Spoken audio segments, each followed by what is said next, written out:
And you remember in '64 when he lost, I'll die believing that he won that election, that he was counted out at the polls.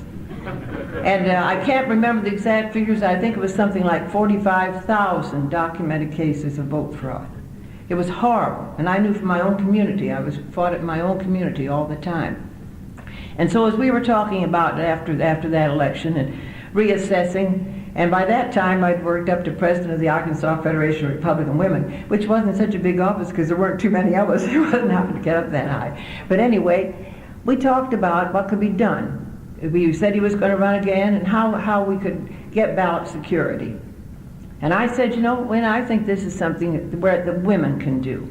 And women had not been too prominent. They were not prominent in politics at that time, too much. And I said, because women could serve at the polls, and I think that they could handle this situation, and we could have a more honest election.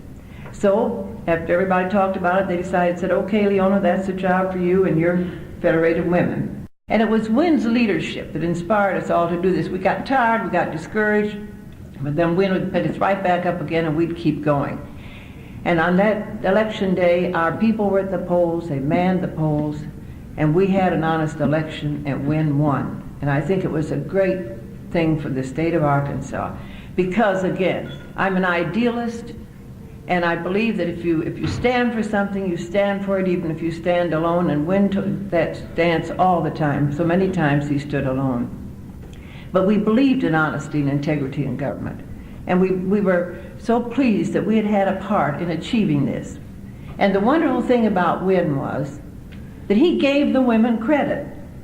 Many times he'd say, well, I would not be governor today if it hadn't been for the women and the superb job they did in organizing this poll watchers, this poll workers movement that we had. And looking back, I can see where that was the start for many, many women. Now, as I say, not too many women had been involved before. In fact, I campaigned a couple times myself, and in those early days, it always disturbed me when I was campaigning for Win or myself that I'd go up and ask a woman for a vote, and she'd say, oh, I don't vote. I've never voted. I never intend to vote. That bothered me. And too many times that happened. Or I vote the way my husband tells me. And I said, shame on you. Vote your own way. Don't vote the way your husband tells you. But women were not active in politics. And I think it was great that we became active at that time. And I think we can give Win Rockefeller great credit for having brought this achievement of women becoming more than just the stamp lickers and the envelope sealers and doing that work, to really become actively involved in every area of politics.